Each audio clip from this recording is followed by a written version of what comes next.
Chapter 166. Up on the roof, Han Shuo could clearly see the changes happening below through a long and narrow crack. The flying bugs the size of flies had gathered in this room from within the hotel, all of them congregating around Belinda. The soft branches of the surrounding trees spread madly in all directions after landing in the room. Great Druid Caspian of the Druidic Order held a staff that looked like a tree root, exuding a strong life force. "What are you waiting for?" Belinda suddenly snorted lightly at this moment. Farika and his brothers, who had surrounded Caspian, attacked Caspian almost simultaneously as soon as Belinda's words sounded out. The tip of Farika's long sword suddenly shot out crackling lightning after the three of them made their moves. One of the other two's long swords whistled through the air with extreme speed, while the last one ignited with raging flames and swept towards Caspian. Han Shuo, who was on the roof, was immediately taken aback by the three's actions. Han Shuo immediately identified Farika and his brothers from the changes in their longswords. They were actually magic swordsmen who trained in both martial arts and magic. Farika should have also trained in thunder magic, while the other two trained in wind and fire magic respectively. The three longswords looked like they'd been forged in a special way.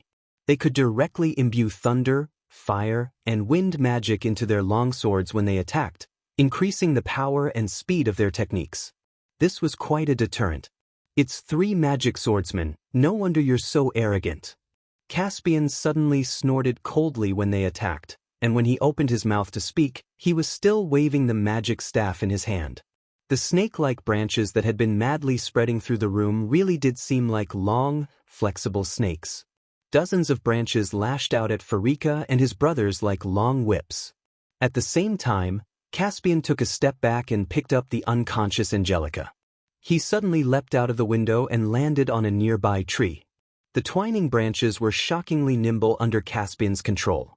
They seemed to know martial arts and could even dodge the slashes of the three magic swords. Caspian retreated to the top of the tree, a benevolent expression on his face as he raised his root-like magic staff and chanted a spell. The tree he was standing on suddenly came to life like a giant octopus. The lush branches suddenly became like countless tentacles of the octopus. With a very fast speed, they all spread into the house and swept towards everyone inside. "Rise!" A low cry came from Caspian's mouth. With a loud rumble, the house that Belinda and the others were in suddenly uprooted from the ground. Then, with a loud rumble, the beams of the house collapsed. Han Shuo, who was lying on the floor, stared at Emily in the room. He planned to rush down and rescue Emily if anything went wrong. However, what comforted Han Shuo was that the countless soft branches that had spread into the house had already entangled everyone apart from Belinda's group of 4 under Caspian's control. When the house collapsed, the soft, snake-like branches had already carried all the people who'd fainted from Belinda's sleeping powder out of the room. "Friend on the roof, it's time for you to come down?" When Han Shuo discovered that Emily had been pulled out of the house by the soft branches and was about to take the opportunity to leave, Caspian's bright eyes fell on Han Shuo and he spoke with a slight smile. Seeing that he'd been exposed, Han Shuo didn't continue to hide. He leapt out of the collapsed room and landed in the spacious courtyard of the hotel. He then walked easily to the large tree that Caspian was in and stood next to Emily and Candace. "Do what you need to do, I'll keep an eye on these people for you.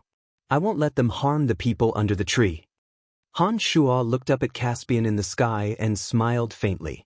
Caspian was taken aback when he heard Han Shuo's words. He couldn't help but look at Han Shuo oddly, asking in surprise, "Have we met before? Why does your voice sound so familiar?" "Haha, send those people away first." Belinda and the other 3 suddenly rushed out of the collapsed house at this moment. They immediately glared angrily at Caspian and attacked him. "All right, I think I'll definitely recognize you." Caspian responded and waved the magic staff that looked like the roots of a tree, treating Farika and his brothers with a face full of caution. The lush branches of the large tree above their heads continuously entangled, appearing abnormally large and powerful. The other trees in the courtyard seemed to be drawn by the power of nature and also began to wave their branches, joining in with Caspian's team. Han Shuo was quite surprised to see this. Han Shuo raised his head and saw that Caspian seemed to be able to deal with these people. He lowered his head and turned his attention to the unconscious Emily. Taking a deep breath, Han Shuo put a hand on Emily's back and circulated his magical yuan, forming a small whirlpool in his left palm. Han Shuo calmed his mind and used the wonders of the magical yuan and Han Shuo's understanding of the body to expel the sleeping fragrance that Emily had inhaled from her body in a short amount of time. Her long eyelashes suddenly fluttered, and Han Shuo was overjoyed. He knew that Emily was about to wake up. An enormous roar suddenly sounded in Han Shuo's ears, and the startled Han Shuo jerked his head up to discover that a 4 to 5 meter tall three-eyed monster had appeared in the courtyard. It had 8 horns on its head and a barbed tail covered in spikes. Han Shuo recognized this 4 to 5 meter tall three-eyed monster with just one look. It was the appearance of the three-eyed demon god, Ansidezi, that Necromancer Clarendon had tried to summon last time. Right now, this three-eyed evil godlike monster was covered in shining grayish-brown iron armor. Its huge body was filled with power, giving off a strong sense of deterrence. A golem in the shape of an evil god. You're from the Calamity Church? Caspian's expression changed greatly when he saw the golem that looked like Ansidezi appear, and he cried out in shock. You've guessed correctly, Belinda said softly and pointed at Caspian, instructing the golem, kill him. The 4 to 5 meter tall golem made from gray metal armor charged directly at Caspian under Belinda's orders. A large tree in the surroundings furiously sprouted branches to wrap around the golem's ankles. However, before the branches could completely wrap around the golem's ankles, the extremely valiant-looking golem suddenly exerted force and broke the soft branches that had wrapped around its ankles. With each step, the three-eyed evil godlike puppet beast stomped heavily on the ground, creating a loud rumbling sound, as if an earthquake was approaching. Many slender branches from a nearby tree twisted together, turning into a branch that was thicker than 2 people's waists and fiercely smashed towards the golem. When the golem saw that the attack was upon it, its barbed tail covered in spikes swept out and slammed into the thick branch with a bang. The originally ferocious branch was struck by the golem's armored tail, and the barbs on its tail pierced deeply into the tree trunk. The thick branch was also broken off from the tree with a violent flick of the golem's arm, and then broke into a pile of broken branches that fell to the ground. A series of profound magical incantations suddenly came out of Emily's mouth, and a few dark magic spells suddenly fell on the golem. However, the dark magic spells that were highly destructive to humans and beasts didn't have any effect on the golem.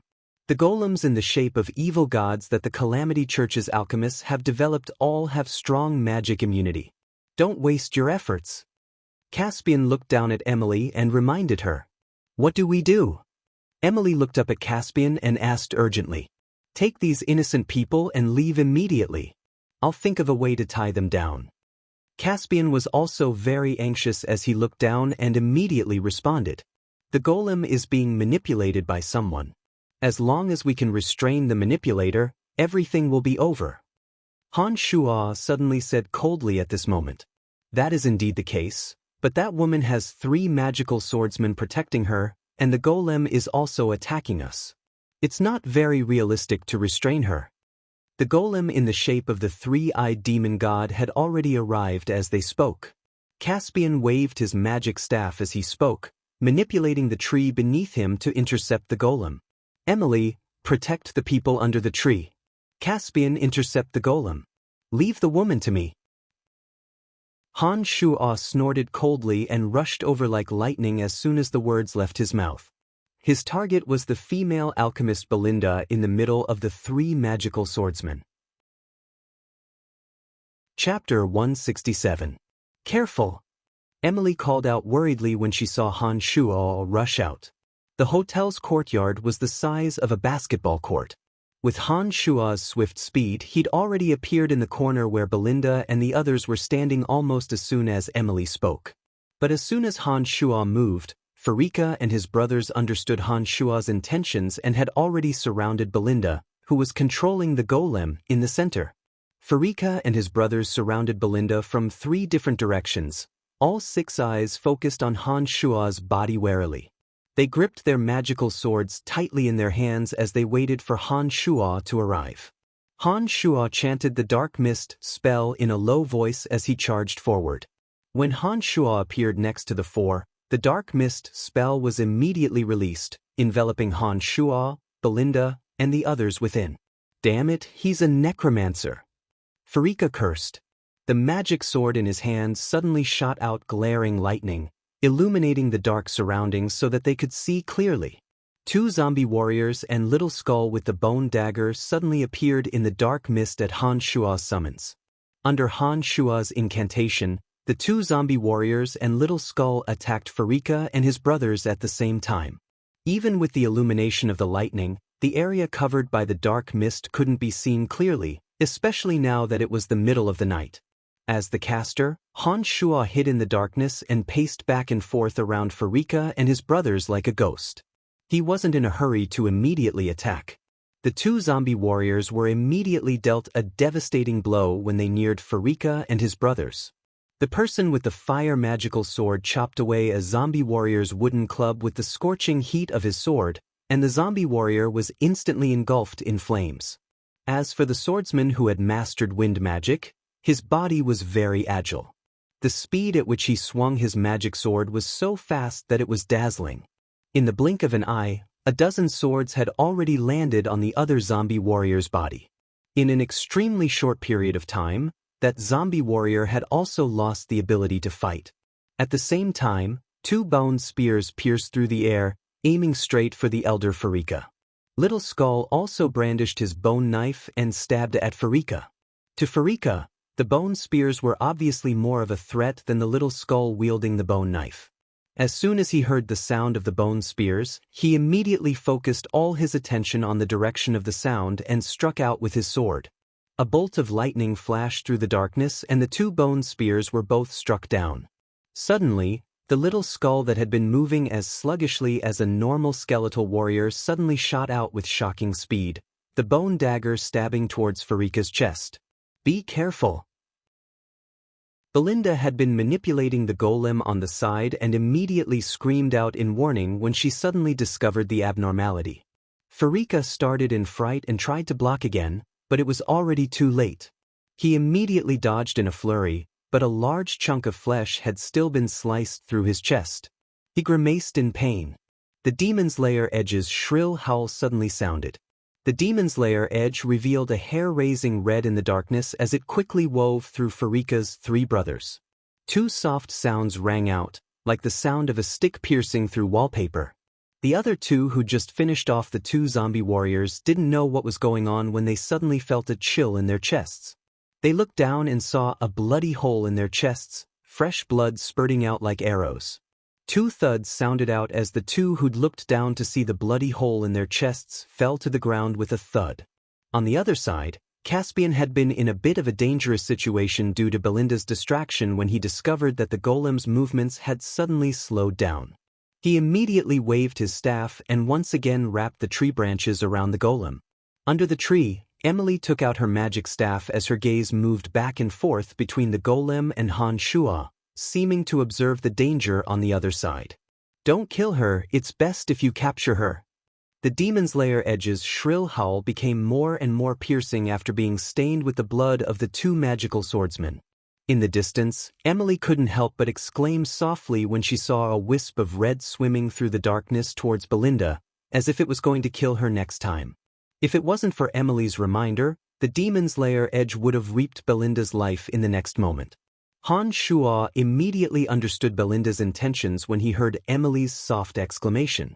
With a thought, the Demon's Lair Edge flew back and landed in his hand in the blink of an eye. Farika, who'd escaped one of Little Skull's bone daggers, was in great pain from the stabbing pain in his chest. However, this pain was only temporary. Just as he dodged, the 7 blood-red bone spurs on Little Skull's back suddenly shot out and nailed him to the ground. The 7 blood-red bone spurs sparkled with an eerie red light as the blood on Farika's body quickly flowed into the 7 bone spurs. All of Farika's blood had been sucked away by the 7 bone spurs in an exceedingly short amount of time. His body shriveled up like a large piece of dried meat. As the 7 bone spurs sucked away his blood, Little Skull seemed to be enjoying it immensely. He held the bone dagger in his hand and danced with joy, making Belinda feel an irrepressible sense of fear. "Don't move." Belinda suddenly heard a cold, harsh voice from behind her in the darkness. She then saw the strange weapon that had reaped the lives of two of her subordinates pressed against her neck. "Who are you, that you dare interfere in the matters of the Calamity Church?" Belinda didn't reveal any signs of panic as her sapphire eyes looked straight ahead. Her tone was still gentle as she spoke faintly. "Cut the crap and stop the golem's movements immediately, or you'll die right now." Clarendon had already been killed, and it was certain that Han Shuo and the Calamity Church had formed a grudge. Han Shuo was now completely lawless and unrestrained in his actions. Why would he care about the Calamity Church's threats? Belinda felt that Han Shuo wasn't joking at all from his cold tone and the killing intent emanating from the demon's lair edge. After muttering to herself for a moment, Belinda said, "You'll definitely regret provoking us." Belinda controlled the golem with some unknown method as she spoke. The 4 to 5 meter tall armored golem actually disappeared into a strange magic scroll in Belinda's hand. Han Shuo used a bit of force to hit the back of Belinda's head, causing her body to go limp, and she immediately fainted. The Little Skull's 7 bone spurs had drained all the blood from Farika's body and returned them to Farika's spine. The dark mist was gradually thinning at this point. Han Shuo saw that the outcome was set and also withdrew the Little Skull. Taking a deep breath, Han Shuo grabbed Belinda by the waist and clamped her between his wrists, walking out of the area to Emily's side. "Let's go, I'll leave the rest to Elder Caspian." Han Shuo lifted his head to look at Caspian and laughed lightly. Since the golem had disappeared, Caspian naturally had no more misgivings. He looked at Han Shuo with great surprise when he heard Han Shuo's words. "Just who are you? How do you know I'm called Caspian? Have we met before?" "Heh, we have indeed met before, but we're not familiar with each other." The people here are all innocent. They have only been drugged by the incense. Even without your help, they will slowly wake up. We need to take this person from the Calamity Church away for questioning, so we won't be staying here any longer." Han Shuo smiled as he looked at Caspian. "No, this woman is from the Calamity Church. If today's matters aren't handled well, it'll bring you great trouble. I think it's more appropriate for you to hand her over to me. I'll take care of this matter." Caspian seemed a bit unwilling when he heard that Han Shuo and Caspian wanted to take Belinda away. He landed from the tree and spoke to Han Shuo. "Our Dark Mantle has already interfered with the matters of the Calamity Church. It's not your place to ask." Emily, who'd been silent all this time, suddenly looked at Caspian with displeasure and said with a scowl. Caspian started when he heard these words and then nodded in realization. "So you're from the Dark Mantle. Since that's the case, then there's no problem. You can take the woman away. I'll guarantee the safety of everyone here. Then I'll thank you very much." Han Shuo was picking up Farika and the other two's magic swords as he spoke, and also looting the items on their bodies. "Let's go, don't look anymore, there's nothing left." Emily rolled her eyes at Han Shuo, seemingly amused at Han Shuo's greed. "If this woman wakes up, explain to her what happened so she doesn't become overly suspicious." Han Shuo pointed at Candace on the ground and left with Emily, returning to the Dark Mantle stronghold. Chapter 168.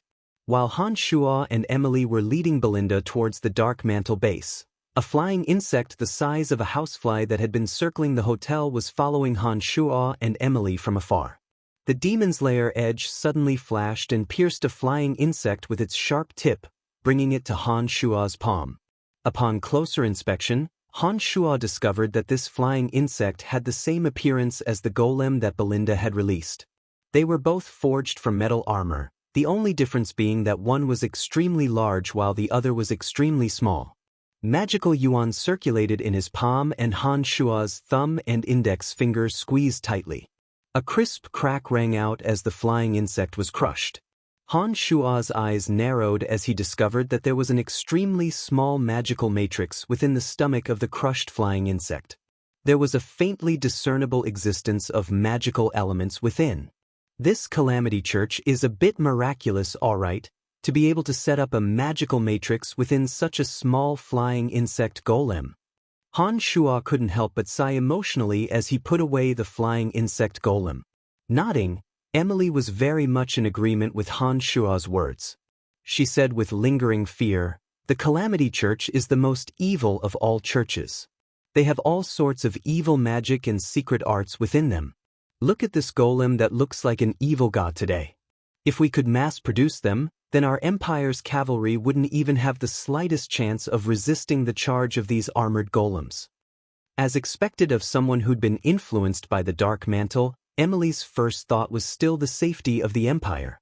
She didn't consider what benefits these golems could bring her. "I'll take care of these flying insect golems first so that they don't follow us all the way to the Dark Mantle base. It'll be bad if we're discovered." Han Shuo activated the Demon's Lair Edge and used his mind to control it to charge into the center of the flying insect golems, destroying all of them in the blink of an eye. After the small golems were destroyed, Han Shuo and Emily didn't linger and returned to the Dark Mantle base in the dead of the night. In the secret room that Han Shuo had stayed in 2 days ago, Han Shuo had placed Belinda on a chair and had Emily tie her to the chair with ropes. The unconscious Belinda's hands and feet were tied to the chair and she couldn't feel anything at all. She was at Emily's mercy. When Emily had tied her up, she couldn't help but look at the veil covering Belinda's face. She asked in confusion, "Why does this girl keep her face veiled? Is there something wrong with her?" Shrugging his shoulders, Han Shuo smiled and said, "There are only 3 possibilities for a woman to wear a veil on her face. Either she's too beautiful and is afraid that her appearance will put her in danger, or it's because of the special customs of some races, or there's a flaw on her face that she doesn't want others to see. I'm also very curious which one this woman belongs to, but she's our prisoner now.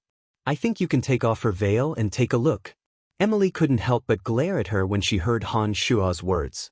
She spoke in a strange tone, "Oh, I didn't know that you know so much about veils and whether women wear them or not." Han Shuo laughed involuntarily and hastened to explain, "This has nothing to do with me. It's because I received Clarendon's memories that I know about this." Snorting lightly, Emily didn't say anything else. She reached out and grabbed the veil covering Belinda's face, slowly pulling it down. The unconscious Belinda's completely unconcealed features were gradually revealed. Slender crescent brows lined her smooth forehead, and long eyelashes covered her tightly shut eyes. With Emily's actions, Belinda's tall and straight nose was slowly revealed. Her skin was fair and clear, and she was a stunning silhouette no matter how one looked at it. It was a pity that when the veil was completely removed, Han Shuo and Emily suddenly saw a dark blue birthmark on Belinda's left cheek. This dark blue birthmark appeared on Belinda's left cheek, making her originally beautiful face look a bit sinister and frightening. You guessed correctly, she does have a natural defect. If it wasn't for this dark blue birthmark, this woman would be a great beauty through and through. What a pity! Emily looked Belinda up and down and spoke to Han Shuo with some regret after pulling down Belinda's veil. Oval cheeks, a high nose bridge, rosy lips, slender crescent brows, and a pair of starry eyes that shone like sapphires. She also had fair and clear skin, and a lithe and graceful figure. These were all characteristics that a beauty should have. It was a pity that the dark blue birthmark on her left cheek was too eye-catching. Anyone who saw it would focus most of their attention on it. This immediately formed a strong contrast and completely destroyed a beauty. "All right, I've woken her up." Han Shuo's expression was the same as usual, and he didn't particularly care about this woman's beauty or ugliness. He walked behind the chair and placed a hand on the back of her neck, squeezing the tendons there with a bit of force. He then patted her right cheek and called out, "You're awake." Belinda's skin was smooth and silky. When Han Shuo had woken her up, it was quite comfortable to the touch when he pinched her smooth skin. It was as if he was touching expensive silk.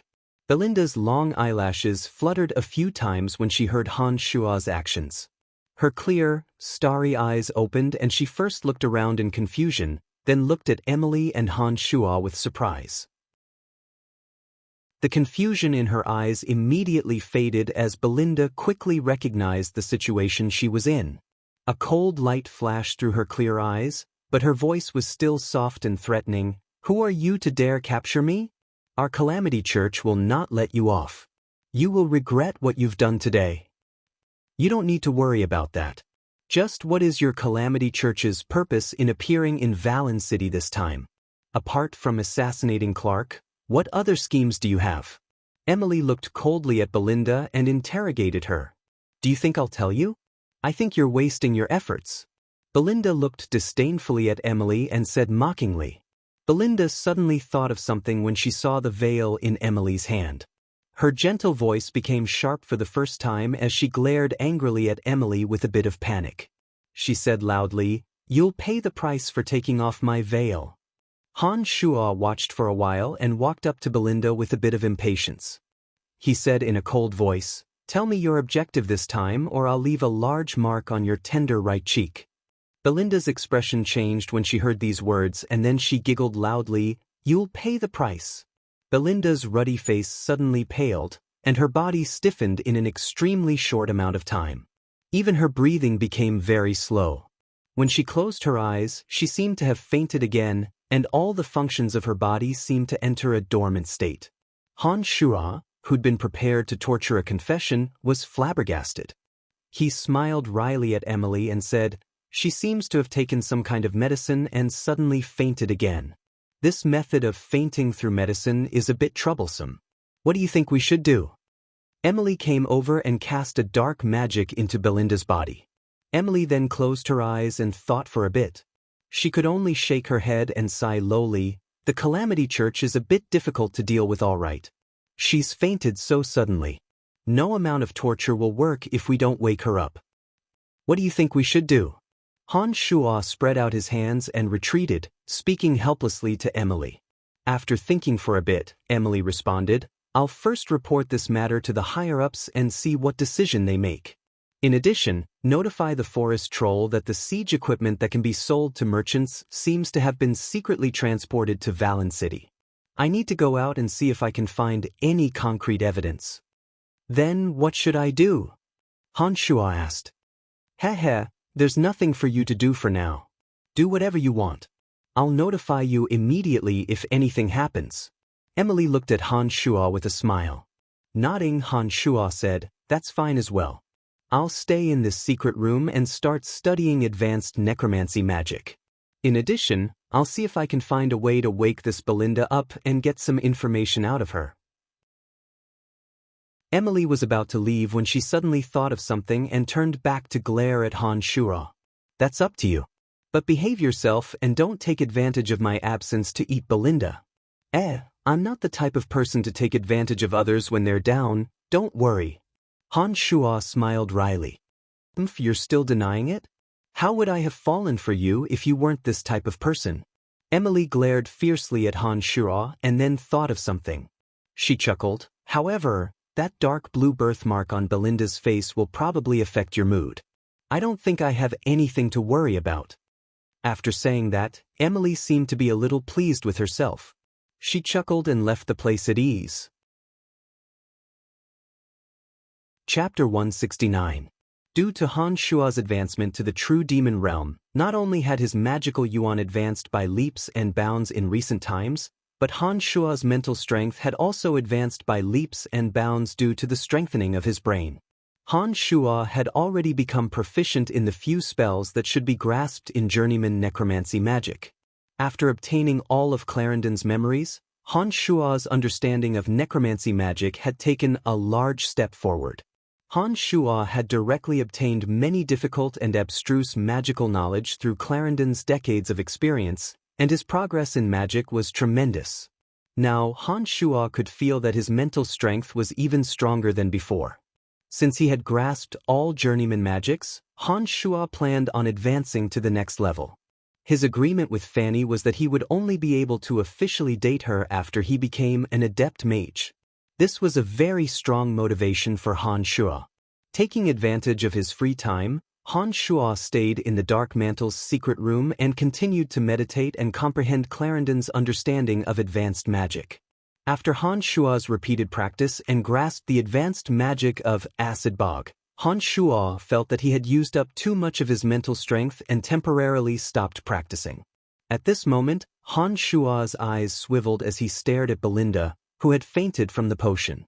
His thoughts raced as Han Shuo involuntarily walked to Belinda's side. After thinking for a moment, Han Shuo put a hand on Belinda's back and circulated his magical yuan. A thread of magical yuan slowly entered Belinda's body. It was because of the cruel training of his body and the repeated reforging of it that Han Shuo had become very familiar with the structure of the human body. Han Shuo focused his attention as the magical yuan entered Belinda's body. He could feel the trajectory of the magical yuan's circulation. When Han Shuo calmed his mind and began to do this, he quickly discovered that there was a numbing potion in Belinda's body. It was like an anesthetic that could stimulate a person's nerves and make them lose consciousness in an instant, making it difficult for them to wake up. When Han Shuo sensed the effects of this medicine, he calmed his mind and slowly circulated his magical yuan through Belinda's body. The magical yuan absorbed the medicine and slowly gathered it in Han Shuo's palm. As he was doing this, Han Shuo suddenly saw the dark blue birthmark on Belinda's left cheek. His heart moved. Han Shuo's magical yuan flowed into the birthmark. When the magical yuan entered, Han Shuo could clearly feel that there was another strange substance within the dark green birthmark. However, this substance had completely melded with the skin of Belinda's face, so it would be a bit troublesome to extract it. After all, this kind of dark blue birthmark should have been fused with Belinda's face since birth, unlike the unconscious medicine that had entered her body in a very short amount of time. Although there was a way, Belinda's beauty had nothing to do with him. In addition, doing this would expend a lot of his magical yuan, so Han Shuo naturally wouldn't help Belinda with her beauty. When the anesthetic in Belinda's body was almost completely absorbed, Han Shuo knew that she would wake up soon. His mind raced as he tried to think of a way to interrogate the awakened Belinda. An idea suddenly floated into his mind and Han Shuo chuckled coldly. A ball of purple flame danced on the fingertip of his left hand, and he used the demon's lair edge to cut open his index finger, dripping a drop of blood into the little purple flame. When this drop of Han Shuo's blood landed on the purple flame, the little ball of purple flame suddenly flared with blinding light and then shrank to the size of a pinky fingernail. Under Han Shuo's mental manipulation, this little ball of purple flame abruptly sank into the back of Belinda's neck, becoming a small black mole. Having reached the true demon realm in magical cultivation, Han Shuo could use secret demonic arts to form a mysterious connection with the blood essence within his body. Using a secret method, Han Shuo had sealed a cloud of mystical frost within the drop of blood essence. Through this drop of blood essence, Han Shuo could use the demon infant to control the degree of coldness of the mystical frost. As long as Han Shuo was willing, the demon infant could activate the blood essence and allow the mystical frost to invade Belinda's body, instantly dictating her life and death. In addition, within a certain distance, Han Shuo could also sense Belinda's location through this drop of blood essence. Because of the loss of a drop of blood essence, Han Shuo knew that Belinda would wake up in a short amount of time after doing all this. He made good use of the time and sat down cross-legged nearby, silently circulating his magical yuan to quickly recover. The blood essence was near the demon infant and existed to nourish it. Every drop contained the magical yuan that Han Shuo had trained so hard. Some special magical arts required blood essence as a primer. Blood essence was just as important to a demonic practitioner as the demon infant. One wouldn't easily lose too much blood essence. Otherwise, it would cause the demonic arts to regress at best, or cause one to go berserk at worst, destroying both body and soul. However, the loss of a drop of blood essence naturally wouldn't cause any serious problems. As long as one trained diligently, one would be able to completely recover in a day. A soft hum suddenly sounded from the side after a while. Han Shuo, who had been meditating in silence, could sense that Belinda was awakening even with his eyes closed. Her long eyelashes fluttered, and her bright eyes began to take in her surroundings. There were a few lamps burning on the walls of the secret room, so Belinda could clearly see everything when she looked around. Apart from being sufficiently spacious, there weren't any special decorations in the secret room. Han Shua, who was sitting indifferently in a remote corner, immediately drew all of Belinda's attention. Han Shua had a solemn expression on his face. His handsome face was chiseled, and he sat coldly with his back ramrod straight. He looked extremely masculine. Pouting, Belinda exhaled softly and tugged at the ropes on her body. She discovered that it would be very difficult to free herself from them. Her quick-witted eyes darted back and forth, as if contemplating something. "You'd better not act rashly. Otherwise, I'll immediately kill you if I notice anything amiss." Still sitting cross-legged with his eyes closed, Han Shua spoke with a cold face when he heard the sound of the rope rubbing against each other. Han Shua's sudden words startled Belinda. She glared angrily at Han Shua and said, "Just who are you? What enmity does the Calamity Church have with you? Why do you have to hold me captive?" Taking a deep breath, Han Shua opened his deep eyes and flicked a glance at Belinda. He took out the white bone staff that he'd obtained from Clarendon from his space ring and said faintly, "Alchemist Belinda of the Calamity Church, work number 17. You personally refined this white bone staff. I obtained it from Clarendon after killing him. It's very useful, I have to thank you." "So it was you who killed Clarendon. It looks like you're one of Griffin Legion Commander Bob Asher's men." Belinda's gaze first focused on the white bone staff and landed on Han Shua after a while. Shaking his head, Han Shua responded, "I'm not a member of the Griffin Legion. On the contrary, I have some history with them. If it wasn't for my help when Clarendon tried to assassinate Clark, Clark might not have died. It was just that Claude killed everyone he saw, and I accidentally saw him summon the three-eyed demon god Ansidezi. He wanted to kill me, so I had no choice but to retaliate." "You're really not one of Bob Asher's men?"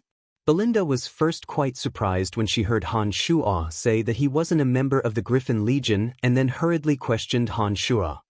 "Of course, you're my prisoner now. There's no need for me to lie to you at this time." Han Shua nodded his head affirmatively and said lowly, "You said just now that you tried to assassinate Clark. This means that you're also enemies with Bob Asher?" Belinda's usually gentle voice grew a bit high-pitched as she looked at Han Shua and asked urgently, clearly a bit excited. Nodding his head again, Han Shua responded with a slight smile, "That's right. To be precise, Clark died by my hands and not Clarendon.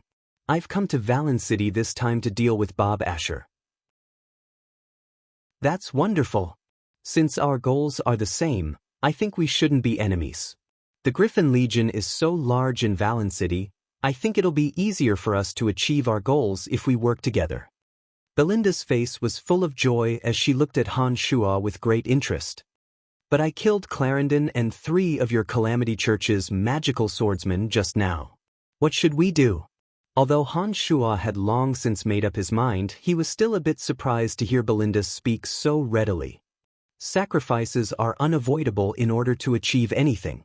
A few deaths are no big deal.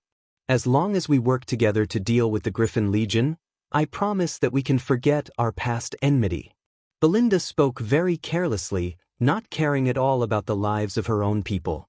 Han Shua was a bit surprised by this attitude of disregarding her own people, but seeing that his goals had been achieved, he chuckled. "If that's the case, then that's wonderful." Chapter 170. When Emily returned to the secret room and saw that Han Shua and Belinda were chatting cheerfully and wittily, she was flabbergasted. Her shifty eyes roamed over Han Shua and Belinda and finally pulled Han Shua over to ask suspiciously, "You didn't really sleep with her, did you?" Han Shua didn't know whether to laugh or cry as he quickly shook his head and explained, "Of course not. Miss Belinda's target is also the commander of the Griffin Legion. Miss Belinda can completely disregard our previous conflicts and is willing to work with us to deal with Bob Asher. I feel that it's beneficial for both sides to work together, so I agreed." "You agreed just like that and even released her restraints?" Emily was stunned as she stared at Han Shua. Casting a glance at Emily, Han Shua smiled calmly and said to Belinda, "This place is a bit special. Although we can work together, there should still be some secrets between us. If Miss Belinda doesn't mind, I'd like to blindfold you and let you go." "Of course, I completely understand." Belinda was quite straightforward and agreed without the slightest bit of hesitation. He covered Belinda's eyes again and put her veil back on as well. Han Shuo took Belinda away from the dark mantle stronghold under Emily's astonished gaze and took a carriage to a faraway place before letting Belinda alight.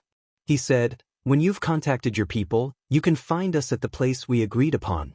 We can then discuss the details of our cooperation in detail." I'm very happy to meet you," Belinda said gently and left the carriage. Emily hastily asked as soon as Belinda's figure had left, "What's going on? Why did you let her go just like that?" After quickly explaining the situation, Han Shuo said to Emily, "Forcing her to confess may not be effective, but if we let her go like this, we can obtain more useful information. If she does anything harmful to us, I can immediately take her life with a thought, so you don't have to worry about anything. She'll ask for help from the Calamity Church after she leaves. Only by cooperating with them will we be able to obtain more useful information and join forces to deal with Bob Asher. Isn't this killing two birds with one stone?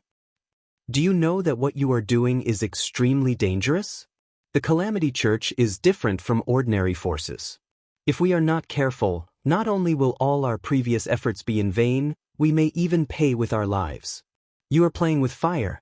After listening to Han Shuo's explanation, Emily still couldn't let it go and said with a sigh, All right. I know what I'm doing. Sometimes, it's necessary to take risks out of desperation. Only when there's a big crisis will there be a big opportunity. We can handle it." At this point, Han Shuo paused and asked Emily, "Right, you went out just now, did you obtain any useful information?" "That Phoebe who brought you to the finance minister's banquet arrived in Valen City the day before yesterday. You definitely can't imagine why she's here." Emily creased her brow when she saw that Han Shuo was asking about serious matters. Starting, Han Shuo asked Emily with some surprise, "What is she doing in Valen City?" Because of the McGrady Merchant Guild's failure last time, Asher didn't continue to trust them and found Phoebe. As the owner of the buzzed Merchant Guild, Bob Asher promised to transport that batch of siege equipment at a high price. Unbeknownst to her, she was enticed by the high interest and used her Merchant Guild's channels to avoid a few towns and deliver the equipment to Valen City. Who would have thought that she'd actually succeed? She's already arrived in Valen City with the equipment. If there aren't any accidents, it'll be delivered to the Griffin Legion tomorrow. Emily smiled ruefully as she explained. Han Shuo's mind raced when these words were spoken and he suddenly said, "Then will Phoebe be implicated in this matter?" "That's hard to say. If she knows what this batch of equipment is and still insists on helping Bob Asher, then even I will find it hard to cover up this matter. But if she doesn't know anything and has been completely kept in the dark by Bob Asher, then there's still room to maneuver." Emily thought for a moment and responded to Han Shuo. "Where does Phoebe live right now? I need to go see her immediately." Han Shuo's brow furrowed as he stared at Emily and asked lowly. Pouting, Emily glared at Han Shuo and said huffily, "And you say that you have nothing to do with her? You don't know how worried you are when you hear that she's in danger. I need her to help me with a lot of my materials. Can't anything happen to her? Hurry up and tell me her address." Han Shuo hugged Emily and forcefully kissed her, smiling cheekily as he begged.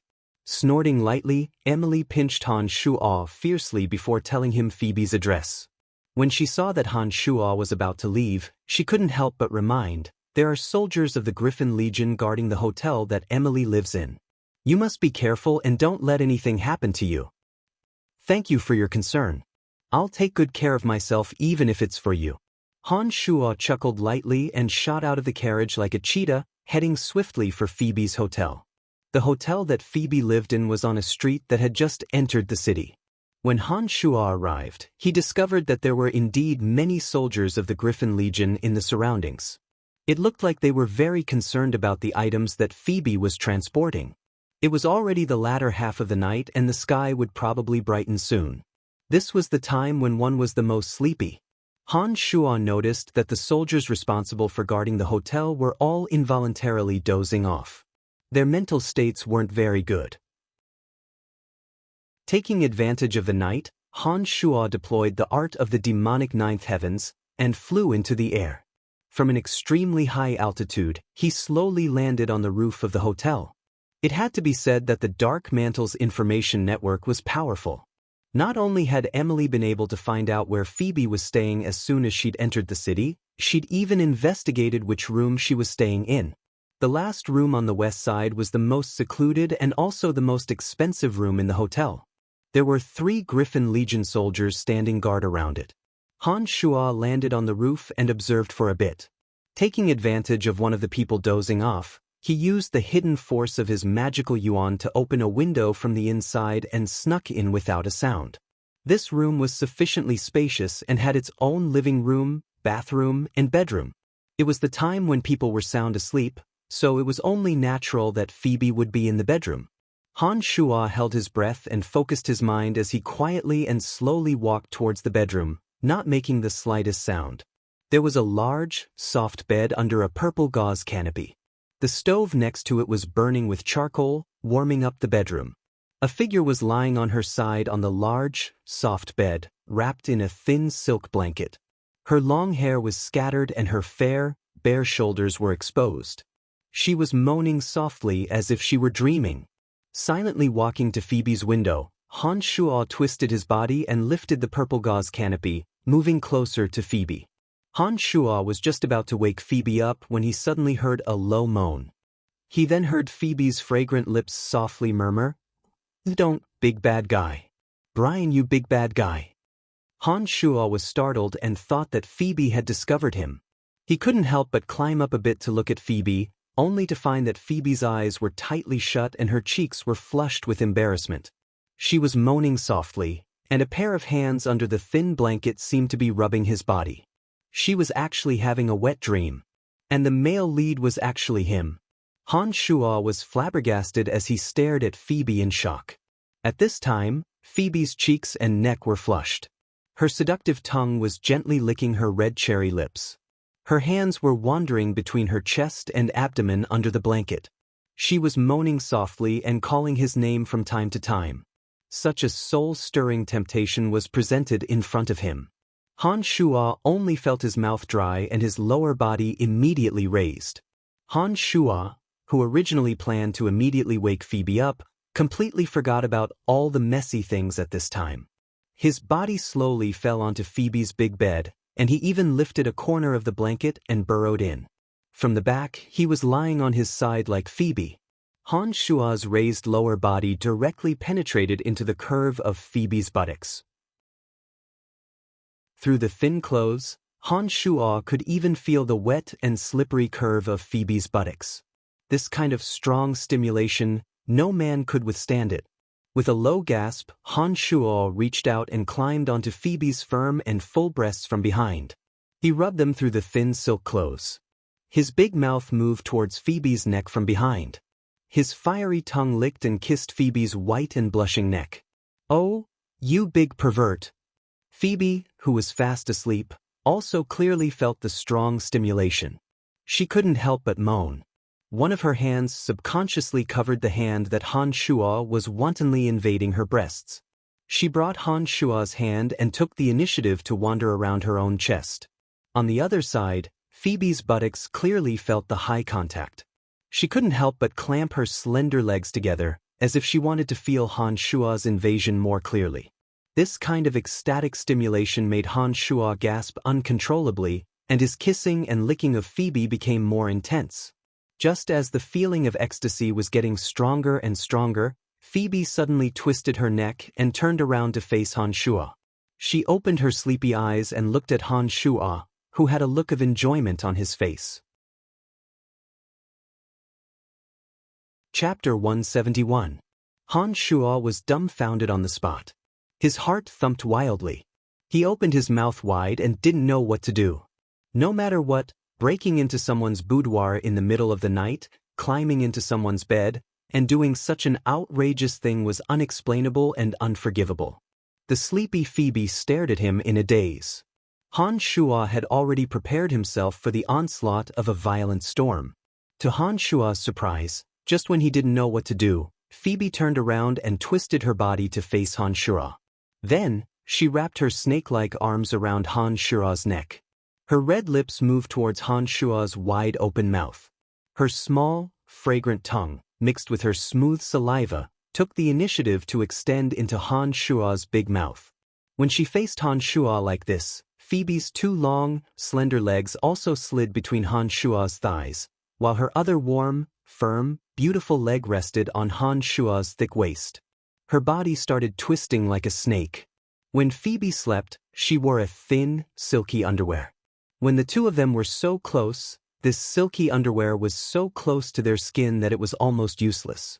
A perfect naked body was entangled in his body, and her fragrant tongue even took the initiative to let him taste it. Han Shua forgot the panic just now and reacted enthusiastically. Two big hands put on Phoebe's upper chest and plump buttocks, rubbing them unceremoniously. He felt the smooth roundness.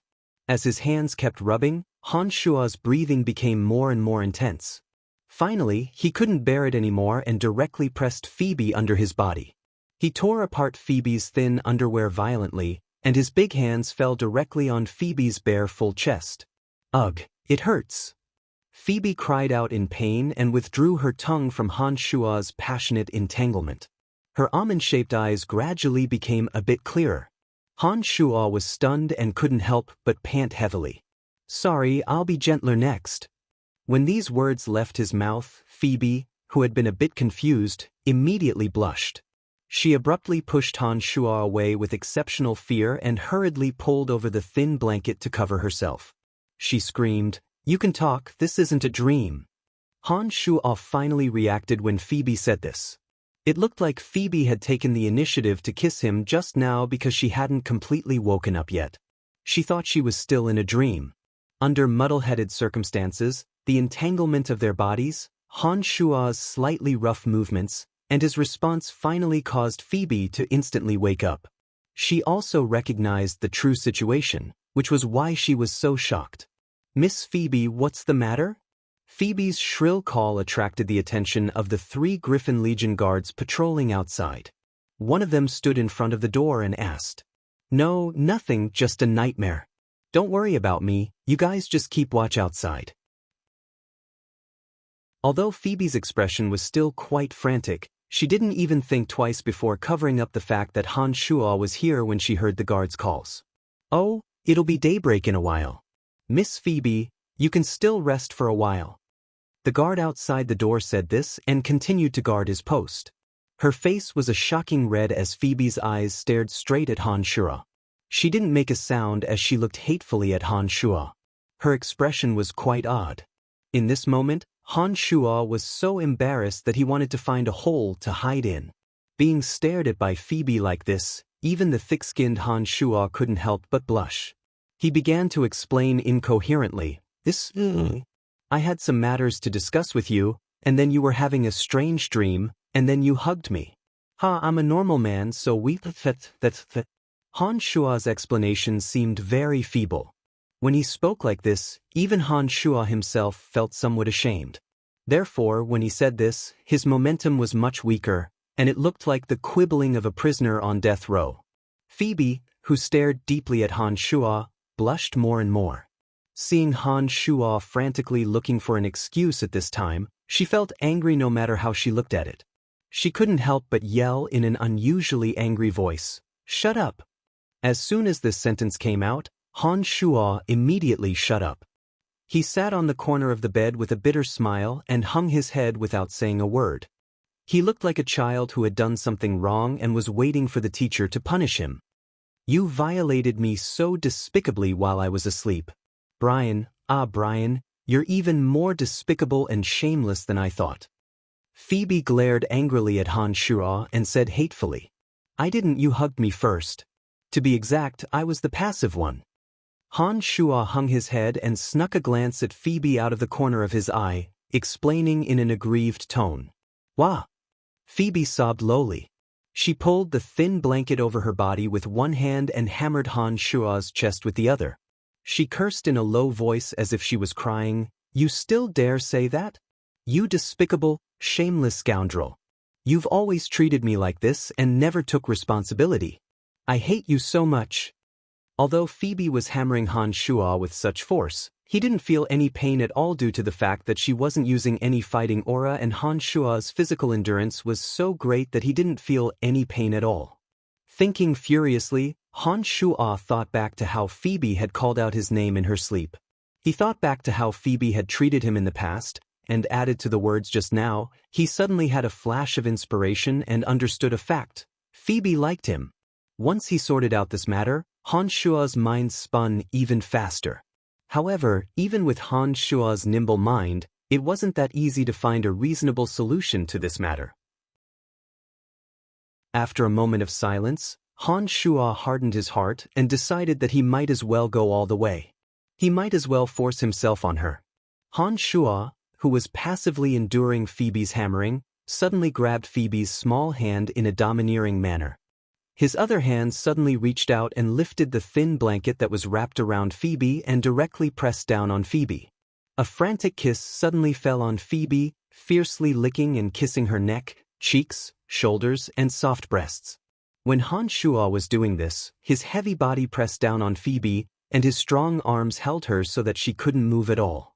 She could only open her mouth and call out, let go of me, you bastard. Don't lick there. Shut up, you bastard scoundrel. Curses and struggles continuously escaped from Phoebe's fragrant lips. However, because there were guards outside, Phoebe obviously didn't dare disturb them. She forcefully suppressed her cries and didn't have any effect on Han Shua at all. Under Han Shua's forceful kiss, Phoebe's soft cries became more and more urgent. Her cheeks became redder and redder, and her struggles became weaker and weaker. In the end, it turned into a low moan. Han Shua suddenly had a carefree feeling and frantically licked and kissed Phoebe. Oh, why did you bite me? Suddenly, an enormous pain shot out from Han Shua's mouth. She'd only been able to move her mouth, but when she saw that she couldn't struggle, she lifted her neck and bit down on Han Shua's ear with her pearly white teeth. If you bite me, I'll bite you back. After biting Han Shua, Phoebe's face was filled with a strange color. Her eyes were even brighter and seemed to contain a suppressed sweetness. Then, let's bite together. Han Shua laughed lewdly. His mouth, which had been kissing Phoebe's neck and shoulder, suddenly moved towards Phoebe's cherry lips. Contrary to Han Shua's expectations, Phoebe didn't struggle at all this time. Instead, she panted and welcomed him passionately. Her slippery little tongue took the initiative to enter Han Shua's mouth and entangled with Han Shua intensely. As soon as he sensed Phoebe's response, Han Shua's heart fluttered, and his hands and feet started to become restless again. His large hands caressed Phoebe's plump and firm breasts, unrestrainedly rubbing them. His high-spirited lower body even more naughtily moved around Phoebe's body. With a soft, "Oh," Phoebe panted heavily and used all her strength to push Han Shua away.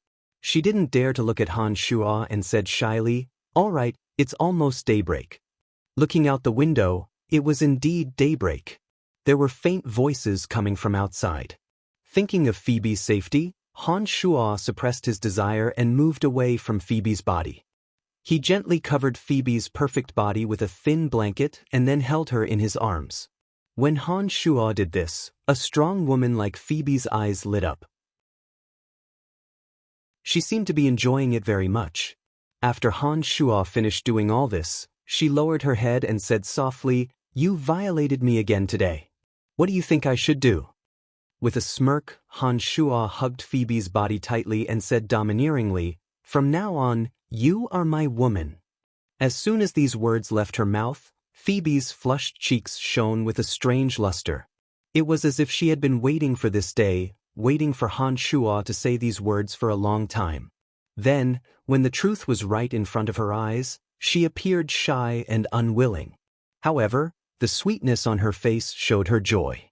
Her face lowered to her neck. Phoebe was very shy and obediently said in a mosquito-like voice, "N."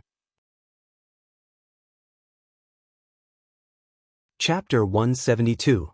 Perhaps it was because of the intimate touch, but the cold, proud, and noble Phoebe's delicate cheeks were often in a captivating red state when facing Han Shua. Her attitude towards Han Shua had also changed greatly. Women were like this. Before they'd open their hearts, they'd always be apprehensive and reserved. However, once they'd set their minds on you and given their hearts to you, they'd involuntarily take the lead. Even a strong swordmaster like Phoebe was no exception. Tell me, how did you know I was living here, and why did you sneak in? Phoebe raised her head to look at Han Shuo with a slight smile as she asked, leaning on Han Shuo's broad chest. Taking a deep breath, Han Shuo's restless hands and feet all stopped.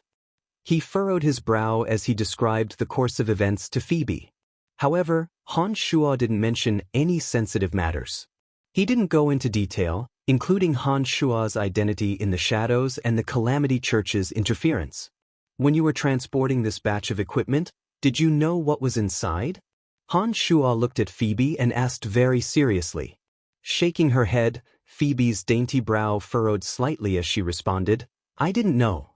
In our line of work, we do sometimes need to take on these kinds of unknown risks. However, I hadn't thought that this matter would involve so much. Since Phoebe didn't know, Han Shuo let out a great sigh of relief in his heart.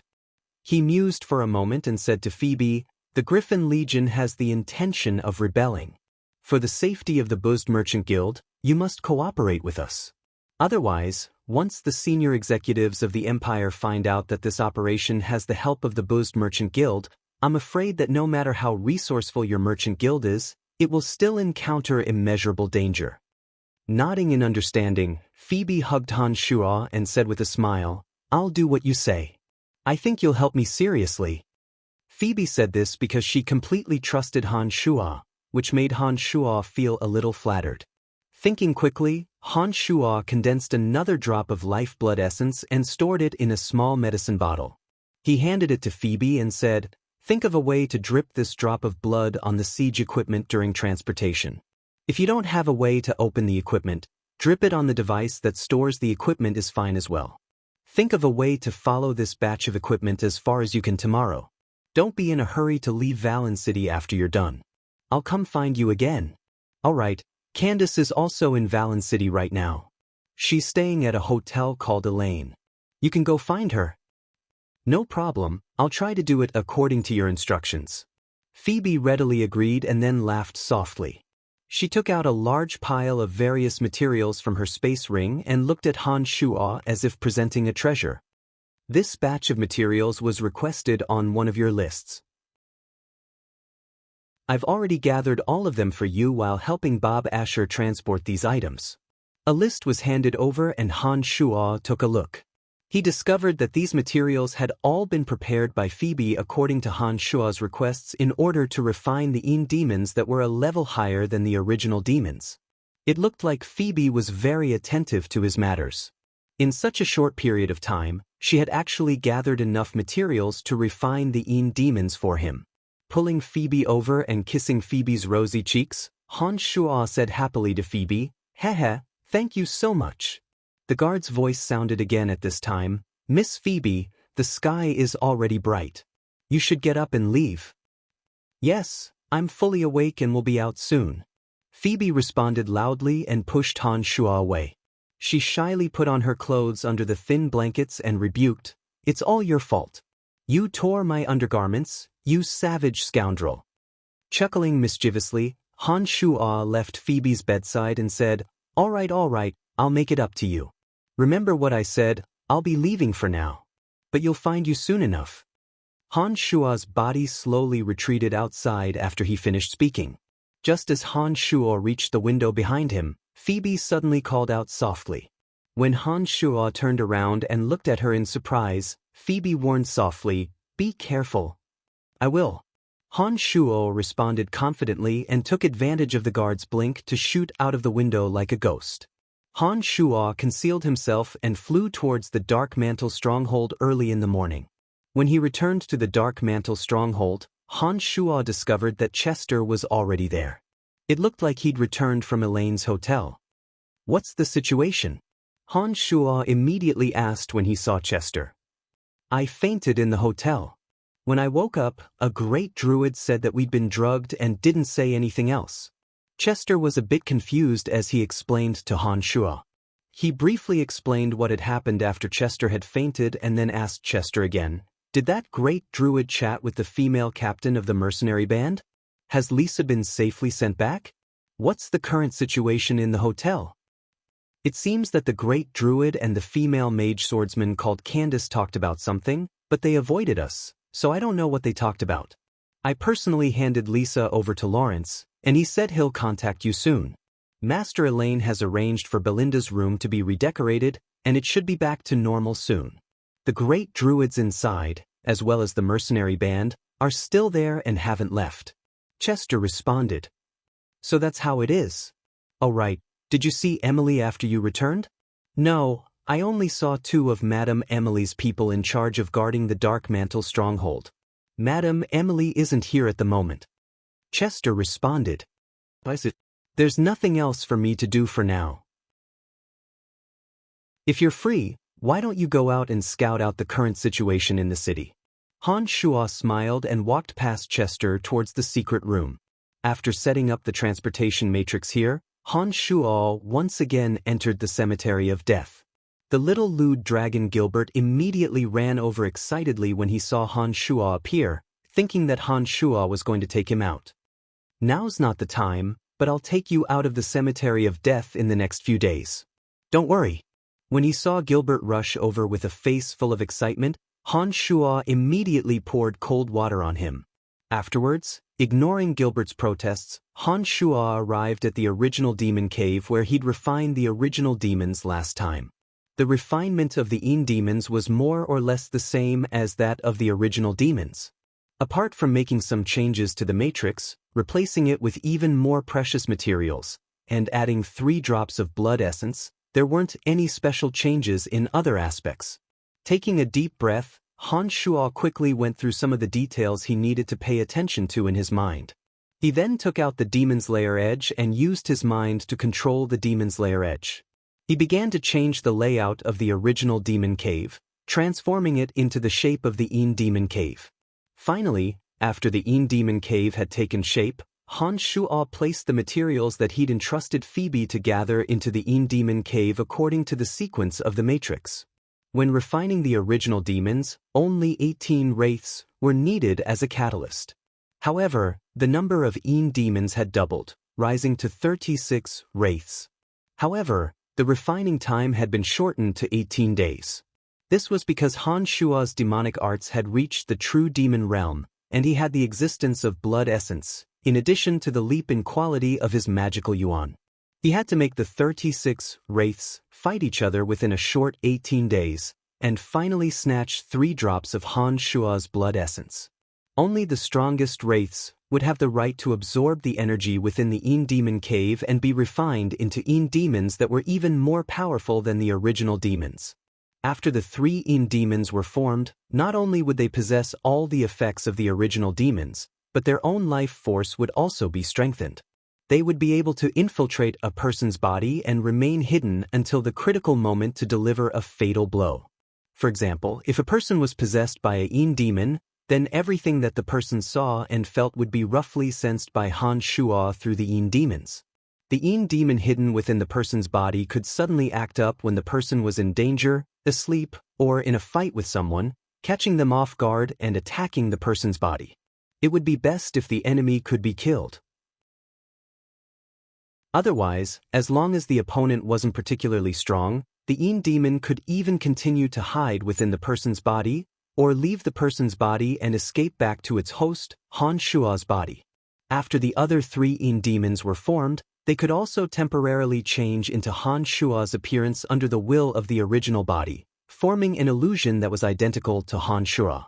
If Han Shuo were to fight at this time, this technique of suddenly forming 3 illusions would often have the effect of confusing and catching the opponent off guard. It could even turn the tide of the battle. When Han Shuo dripped his blood essence and discovered that the 36 wraiths were madly fighting within the Yin demon cave, fighting for the 3 drops of Han Shuo's blood essence, Han Shuo discovered that the Yin demon cave had already been successfully activated. He didn't continue to stay here and left, ignoring Gilbert's complaints. Welcome to Immortal Cultivation Audiobooks, your gateway to the mystical world of Xianxia. Dive into legendary tales of martial arts, spiritual growth, and immortal ascension.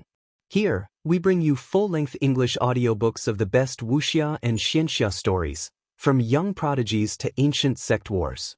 Perfect for fans of Against the Gods, Martial World, and Tales of Demons and Gods.